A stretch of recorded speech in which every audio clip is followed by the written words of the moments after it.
ഹരീഷ് കണാറിനും ബാദുഷയും തമ്മിൽ ഇപ്പം Harish കണാറിന്റെ dates handle ചെയ്തുകൊണ്ടിരുന്നത് ഇക്കയാണ്. ഈ ഒരു വിള്ളൽ വീഴുക എന്ന് പറയുന്നത് ഈ പൈസയുടെ ഒരു ഇഷ്യൂ മാത്രമാണോ? എന്താണ് ഈ വിള്ളൽ വീഴാനുള്ള റീസൺ? അല്ല, അതെന്താണെന്ന് ഇപ്പോഴും എനിക്ക് മനസ്സിലായിട്ടില്ല. ഇല്ല, വിസയുടെ ഇഷ്യൂ ആണോ വേറെ എന്തെങ്കിലും ഇഷ്യൂ ആണോ എന്ന് എനിക്ക് ഇതുവരെ മനസ്സിലായിട്ടില്ല. പുള്ളി ഞാനുമായിട്ട് സംസാരിച്ചാലേ അറിയുള്ളൂ. ഈ അദ്ദേഹത്തിന്റെ ഡേറ്റ് നോക്കുന്നതിൽ നിന്ന് ഹാൻഡിൽ ചെയ്യുന്നതിൽ നിന്ന് മിക്ക പിന്മാറാനുള്ള റീസൺ എന്താണ്? അല്ല, പൊതുവേ പടങ്ങളെല്ലാം ഞാൻ പറഞ്ഞു, ഞാൻ പ്രൊഡക്ഷൻ സൈഡിലോട്ട് മാറിയോടുകൂടി ഞാൻ മൊത്തത്തിലൊന്ന് മറ്റേ പ്രൊഡക്ഷൻ കൺട്രോളും പരിപാടിയും ഈ ഇങ്ങനെ ഡേറ്റ് ഹാൻഡിൽ ചെയ്യുന്ന പരിപാടിയൊക്കെ ഞാൻ പതുക്കെ മാറിയായിരുന്നു. ഞാൻ സിനിമ പ്രൊഡ്യൂസ് ചെയ്യാൻ വേണ്ടി ഇറങ്ങിയോടുകൂടി ഞാൻ അതിൽ നിന്നൊക്കെ പതുക്കെ മാറിയായിരുന്നു. അങ്ങനെ മാറിയെന്നുള്ളത് അങ്ങനെ മാറിയത് ശരിക്കും ആള് പറയുന്ന ഒരു കാര്യം 20 ലക്ഷം രൂപ മേടിച്ചു, പലപ്പോഴായിട്ട് ചോദിച്ചിട്ട് തിരിച്ചു തന്നില്ല. അതിനൊപ്പം തന്നെ തിരിച്ചു ചോദിച്ചപ്പോൾ കടം കൊടുക്കുന്ന ആൾ ശത്രുവായി എന്നുള്ള രീതിയിൽ അദ്ദേഹത്തിന്റെ പടങ്ങൾ കളഞ്ഞു എന്നുള്ള ഒരു വളരെ നെഗറ്റീവ് ഒരു ഇമ്പാക്റ്റാണ് ഉണ്ടാക്കി തന്നിരിക്കുന്നത്. ശരിക്കും ഇതിലൊക്കെ എത്രത്തോളം സത്യമുണ്ട്? ഇതിൽ ക്യാഷ് മേടിച്ചു, 20 ലക്ഷം മേടിച്ചിട്ട് അദ്ദേഹത്തിന്റെ ഇതിൽ തിരിച്ചു തന്നിട്ടില്ലെന്നാണ്. ഞാൻ 20 ലക്ഷം അദ്ദേഹത്തോട് ചോദിച്ചത് സത്യമാണ്. പക്ഷെ പുള്ളി എനിക്ക് 20 ലക്ഷം രൂപ തന്നിട്ടില്ല. പുള്ളി ഒരു 10 ലക്ഷം രൂപ ആദ്യം തന്നു, പിന്നെ ഒരു മാസം കഴിഞ്ഞപ്പോൾ ഒരു 4 ലക്ഷം തന്നു. രണ്ടാമത്തെ ദിവസം 4 ലക്ഷം രൂപ പുള്ളിക്ക് തിരിച്ചു കൊടുത്തു. അത് കഴിഞ്ഞ് പല പ്രാവശ്യമായിട്ട് ഒരു 3 ലക്ഷം ഞാൻ പുള്ളിക്ക് തിരിച്ചു കൊടുത്തു. ഇനി 7 ലക്ഷം കൊടുക്കാനുള്ളൂ. അത്രേ. അപ്പോൾ അങ്ങനെ കൊടുത്തിട്ടുണ്ടെങ്കിൽ പിന്നെ അദ്ദേഹം എന്തിനായിരിക്കും 20 ലക്ഷം രൂപ ഇതുവരെ തന്നിട്ടില്ല എന്ന് പറഞ്ഞാൽ ഇത്രയും മാധ്യമങ്ങളുടെ മുൻപിൽ താറടിച്ച് കാണിക്കേണ്ട ഒരു പർപ്പസ് എന്തായിരിക്കും? ചോദിച്ചില്ലേ? ഞാൻ പറഞ്ഞില്ല, ഇപ്പോൾ പുള്ളിയുടെ തെറ്റിദ്ധാരണയായിരിക്കാം. പുള്ളി ഇപ്പം എനിക്ക് അത്രയും രൂപ തന്നെന്ന് ചിലപ്പോൾ പുള്ളി തെറ്റിദ്ധരിച്ചിട്ടുണ്ടാകും.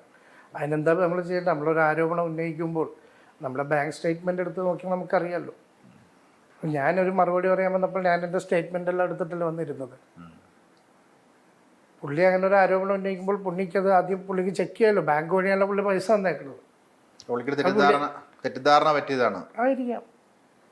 ഇപ്പം ഇന്നത്തെ ഒരു പ്രസ് മീറ്റിന് ശേഷം അവരുടെ ഭാഗത്ത് നിന്ന് എന്തെങ്കിലും ഒരു വിളികളോ അങ്ങനെ എന്തെങ്കിലും വന്നില്ല? ഒന്നും വന്നിട്ടില്ല. പക്ഷെ ഞാൻ വിളിച്ചിരുന്നു. ഞാൻ പ്രസ് മീറ്റ് കഴിഞ്ഞ് ഞാൻ രാത്രി ഹരീഷിനെയും വൈഫിനെയൊക്കെ വിളിച്ചു. ഒരു പക്ഷേ രണ്ടുപേരും ഫോൺ എടുത്തില്ല. വിളിച്ചു ഫോൺ എടുത്തില്ല. ഹരീഷ് കണാറിന് ഇന്റർവ്യൂ കൊടുത്തതിന് ശേഷം ഒരു തിയേറ്റർ വിസിറ്റിന്റെ സമയത്ത് അദ്ദേഹം പറയുണ്ടായി, വിളിച്ചു, ബാദുക്ക എന്നെ വിളിച്ചിട്ടുണ്ടായിരുന്നു, പൈസ തരാമെന്ന് പറഞ്ഞു, എല്ലാം ഓക്കെ ആയി എന്ന് പറഞ്ഞു അദ്ദേഹം ഒരു സ്റ്റേറ്റ്മെന്റ് പറയുന്നുണ്ടായി. പക്ഷെ അതിനെ നേരെ എതിർക്കുകയാണ്, ഞാൻ അങ്ങനെ വിളിച്ചിട്ടേ ഇല്ല. എന്തിനായിരിക്കും പുള്ളി കള്ളം പറയുന്നത്? അതെനിക്ക് മനസ്സിലാകുന്നില്ല. പുള്ളിക്ക് ഒരു കുറ്റബോധം തോന്നി എന്നുള്ളതാണ് എനിക്ക് പല പ്രാവശ്യം മനസ്സിലായിട്ടുള്ള കാര്യം. പുള്ളി പലരെയും ബന്ധപ്പെടുമ്പോൾ പുള്ളിക്ക് ഒരു അബദ്ധം പറ്റിയ പോലെയാണ് പിന്നീട് സംസാരമൊക്കെ ഉണ്ടായിരിക്കുന്നത്. നമ്മളുമായിട്ട് വേണ്ടപ്പെട്ടവരൊക്കെ തമ്മിൽ സംസാരിക്കുമ്പോഴൊക്കെ പുള്ളിയുടെ ഭാഗത്തുനിന്ന് അങ്ങനെ ഒരു എടുത്തുചാട്ടമായിപ്പോയി, അങ്ങനെ ഒരു അബദ്ധം പറ്റിയെന്നുള്ള രീതിയിലാണ് പുള്ളി അവരോടൊക്കെ പറഞ്ഞേക്കുന്നത്. പുള്ളി പറഞ്ഞ സ്റ്റേറ്റ്മെന്റ് ഉണ്ട്, ധർമ്മജനം ഇതുപോലെ കടം കൊടുത്ത് പെട്ട് നിൽക്കുകയാണെന്നുള്ളത്. അപ്പം എൻ്റെ തന്നെ ഇന്റർവ്യൂവിൽ ഞാൻ ധർമ്മജന്റെ അടുത്ത് ചോദിച്ചിട്ടുണ്ടായിരുന്നു, ഒരാളൊക്കെ കണ്ടിട്ടുണ്ടോ എന്നറിയില്ല, ഇങ്ങനെ ഒരു കടം കൊടുക്കുന്നതിനെ ബന്ധപ്പെട്ടൊരു ചോദിച്ചപ്പം ധർമ്മചേട്ടൻ പറഞ്ഞത്, ഞാൻ കടം കൊടുത്ത് ഞാൻ നോക്കിക്കോളാം, അപ്പം ഇങ്ങനൊരു ഇഷ്യൂ ഉണ്ടാവരുത്. ഇപ്പം ഹരീഷ് കണാറിനെയും നിർമ്മലിനെയും എൻ്റെ വീട്ടിൽ വിളിച്ചു വരുത്തി ഞാൻ ഇവിടെ ഇരുന്ന് സംസാരിച്ച് നമുക്ക് പറയാം, നമുക്ക് ബാദുഷയുടെ സംസാരിക്കാം, നമുക്ക് സംസാരിച്ച് തീർക്കാൻ പറഞ്ഞ് സോൾവ് ആക്കി വിട്ടതാണ് അവരെ. പിറ്റേ ദിവസം മുന്ന് പുള്ളി എന്തിനാണ് ഇത് മാധ്യമങ്ങളിൽ പറഞ്ഞത് എനിക്ക് മനസ്സിലായില്ല, എൻ്റെ കാശ് നോക്കാൻ എനിക്കറിയാവുന്നതാണുള്ള സ്റ്റേറ്റ്മെൻറ്റാണ് ധർമ്മചേട്ടൻ പറഞ്ഞത്. ഈ ധർമ്മചേട്ടൻ അത് ഹരീഷ് കണാരൻ പറഞ്ഞതിൽ എന്ത് സത്യമുള്ളൂ? ധർമ്മചേട്ടൻ്റെ ഒരു കാര്യം പറഞ്ഞത് ഹരീഷ് കണാരൻ പറഞ്ഞാൽ ഞാനും ധർമ്മജനും, ഞാൻ ആ സമയത്ത് ഹരീഷിൻ്റെയും ധർമ്മജനും വേറൊരു ആർട്ടിസ്റ്റിൻ്റെയും ഡേറ്റുകൾ മാനേജ് ചെയ്തുകൊണ്ടിരുന്ന ആളാണ്. എനിക്കൊരു അത്യാവശ്യം ഞാൻ നല്ല സിനിമകൾ ചെയ്തുകൊണ്ടിരിക്കുന്ന സമയമാണ്. എനിക്ക് ആരോട് ചോദിച്ചാലും എനിക്കൊരു ആവശ്യത്തിന് പൈസ തരാൻ എല്ലാവരും തയ്യാറാകുന്നൊരു സമയമാണ്. പക്ഷെ ഞാൻ ഇവരുടെയൊക്കെ കൂടെ ഇവരുടെ കാര്യങ്ങൾ നോക്കിക്കൊണ്ടിരിക്കുന്നതുകൊണ്ട് എനിക്കൊരു ആവശ്യം വന്നപ്പോൾ ഞാൻ ഇവരോട് ചോദിച്ചു, എനിക്കിങ്ങനൊരു ആവശ്യമുണ്ട്. ധർമ്മജനും മറ്റേ നടനും എന്നോട് പറഞ്ഞത്, മറ്റേ നടൻ എന്നോട് പറഞ്ഞത് പൈസ ഞാൻ തിരിച്ചു തരാമെന്ന് പറഞ്ഞപ്പോൾ അതൊക്കെ അത് എനിക്ക് തിരിച്ചു തരണം. അത് ഞാൻ പറയുന്നില്ല, ഞാൻ മാനേജ് ചെയ്തിരുന്ന നടനെന്ന് എല്ലാവർക്കും അറിയാമല്ലോ. ഞാൻ അദ്ദേഹത്തിനോട് തിരിച്ചു തരാമെന്ന് പറഞ്ഞപ്പോൾ അദ്ദേഹം എന്നോട് പറഞ്ഞത്, ഞാൻ തിരിച്ചു വേണ്ട അതൊക്കെ ഇത്രയും നാളായിട്ട് എനിക്ക് വേണ്ടി പണിയെടുക്കണമല്ലേ, അത് ബാധക്കയുടെ ഒരു നല്ല ആവശ്യത്തിന് വേണ്ടിയാണല്ലോ, അത് നിങ്ങളത് വെച്ചോളൂ എന്നാണ് അദ്ദേഹം പറഞ്ഞത്. ധർമ്മജനം ഏകദേശം അതുപോലെയൊക്കെ തന്നെയാണ് പറഞ്ഞത്. ധർമ്മജൻ പറഞ്ഞത്, എനിക്കിപ്പോൾ ഒന്നും ആവശ്യമില്ല, ഏതെങ്കിലും കാലത്ത് ആവശ്യം വരുമ്പോൾ അന്ന് ഞാൻ ചോദിക്കുമ്പോൾ ഇക്കടയിലുണ്ടെങ്കിൽ തരിക, ഇല്ലെങ്കിൽ എനിക്ക് കുഴപ്പമില്ല എന്നാണ് ധർമ്മജൻ പറഞ്ഞത്.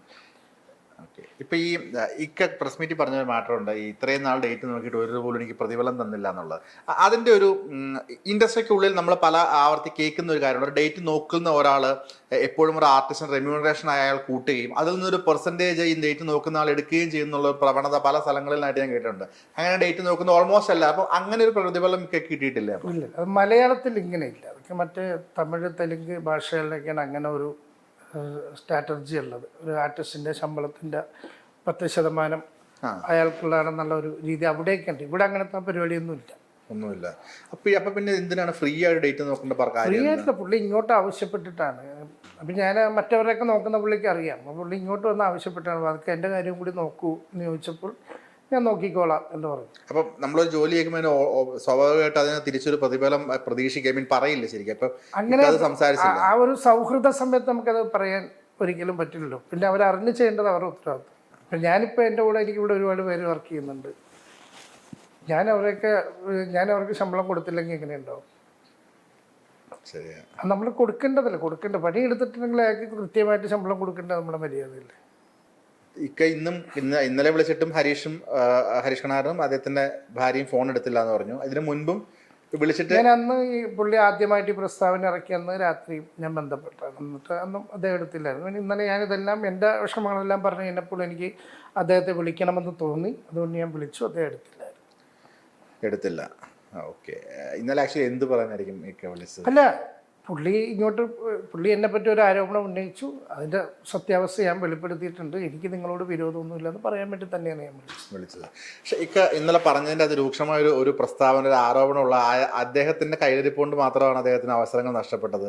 ഒരുപാട് പേര് ഇനിയും വെളിപ്പെടുത്തും. അത്രയും മോശമായ രീതിയിൽ അദ്ദേഹം ലൊക്കേഷനിൽ ഉള്ള കയ്യിലിരിപ്പുകൾ പറയുന്നുണ്ട്. എന്തായിരിക്കും ഒരു പക്ഷെ നമ്മളൊരു ആരോപണം ഉന്നയിക്കുമ്പോൾ അതിന് കൃത്യമായിട്ടുള്ള ഒരു തെളിവ് വേണ്ടേ?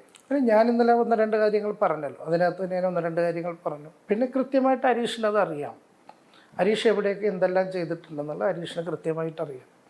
അദ്ദേഹത്തിന് വെച്ച് പടമെടുത്ത പല പ്രൊഡ്യൂസേഴ്സിനും പല ഡയറക്ടേഴ്സിനും ഇത് അറിയാവുന്ന കാര്യങ്ങൾ തന്നെയാണ് ചെയ്തിട്ടുള്ളത്. കൃത്യമായിട്ട് പുള്ളിക്കറിയാം. പുള്ളി ഏതൊക്കെ സെറ്റിൽ എന്തൊക്കെ ചെയ്തിട്ടുണ്ടെന്ന് കൃത്യമായിട്ട് പുള്ളിക്കറിയാം. ഞാൻ 1-2 ചെറിയ ഉദാഹരണങ്ങൾ മാത്രം ഇന്നലെ ഞാൻ പറഞ്ഞിട്ടുള്ളൂ. അതുകൊണ്ട് കൊണ്ടായിരിക്കും അദ്ദേഹത്തിന് സ്വാഭാവികമായി സിനിമകൾ കുറഞ്ഞായിരിക്കുമോ മാനേജ് ചെയ്യാൻ? മൊത്തത്തിൽ സിനിമ എല്ലാവർക്കും ഒന്ന് കുറഞ്ഞായിരുന്നു. അതിന് ഒരു പുതിയ കാലഘട്ടത്തിനനുസരിച്ച് പുതിയ ആർട്ടിസ്റ്റുകൾ ഇങ്ങനെ വന്നുകൊണ്ടിരിക്കുകയാണ്. ന്യൂ ജനറേഷൻ വരുമ്പോൾ അതനുസരിച്ചുള്ള ആർട്ടിസ്റ്റുകൾ വന്നുകൊണ്ടിരിക്കുകയാണ്. സ്വാഭാവികമായിട്ടും പഴയ ആൾക്കാരുടെ ഇതങ്ങോട്ട് താഴത്തോട്ട് കയറിയത് താഴത്തോട്ട് പോകുന്നത് ഇൻഡസ്ട്രിയിൽ പതിവാണ്. പിന്നെ നമുക്കൊരാൾ ഒരിക്കലും കഴിവുള്ള ഒരാളെ നമ്മൾ ആരും വിചാരിച്ചാലൊന്നും അയാളെ വിലക്കാനോ അല്ലെങ്കിൽ അയാളെ നമുക്ക് ഒഴിവാക്കിപ്പെടാനോ പറ്റില്ല. ഇയാളെ നിർബന്ധമാണെങ്കിൽ തീർച്ചയായിട്ടും അയാൾ ആ സിനിമയിൽ അഭിനയിച്ചിരിക്കും. അതൊരു പ്രൊഡക്ഷൻ കൺട്രോൾ വിചാരിച്ചാലും നടക്കില്ല. അത് ഡയറക്ടറും അതിൻ്റെ സ്ക്രിപ്റ്റ് റൈറ്ററുമാണ് തീരുമാനിക്കുന്നത് ആരൊക്കെയാണ് അഭിനയിക്കേണ്ടതെന്നുള്ളത്. കുറേ പ്രൊഡ്യൂസറും ഇപ്പോൾ ARMൻ്റെ സംഭവം തന്നെ പറഞ്ഞല്ലോ. നമുക്ക് അദ്ദേഹം ചോദിച്ച പ്രതിഫലം കൊടുക്കാൻ പറ്റില്ല എന്ന് പറഞ്ഞ് പ്രൊഡ്യൂസറാണ് മാറ്റിയത്. അതിലൊന്നും എനിക്ക് യാതൊരു ഇതുമില്ല. ഞാൻ അദ്ദേഹത്തിന് വിളിക്കുകയും ഡേറ്റ് കൊടുക്കുകയും ഇത്രയും ശമ്പളമുള്ളൂ എന്ന് പറയുകയും അപ്പോൾ ആ ശമ്പളം പോരെ എനിക്ക് ഇത്രയെങ്കിലും വേണമെന്ന് തന്നെ അവരോട് ആവശ്യപ്പെടുകയും അത് ഞാൻ പ്രൊഡ്യൂസറോട് പറയും ഒന്ന് ആളെ മാറ്റിയിട്ട് വേറെ ആളെ വെച്ചോന്ന് അവർ തീരുമാനിക്കുകയായിരുന്നു. ഇത് അന്ന് കമ്മ്യൂണിക്കേറ്റ് ചെയ്തില്ലേ? തീർച്ചയായിട്ടും ഒന്ന് കമ്മ്യൂണിക്കേറ്റ് ചെയ്തത്. പുള്ളിക്ക് തന്നെ അറിയാമല്ലോ അതൊക്കെ. പക്ഷെ പുള്ളി പറഞ്ഞത് നേരെ ഉൾട്ടായിട്ടാണല്ലോ പുള്ളി പറഞ്ഞത്. അല്ല, അതൊക്കെ എന്തിനാ അങ്ങനെ പറഞ്ഞതെന്ന് എനിക്ക് മനസ്സിലാകുന്നില്ല എന്ന് ഞാൻ പറഞ്ഞു.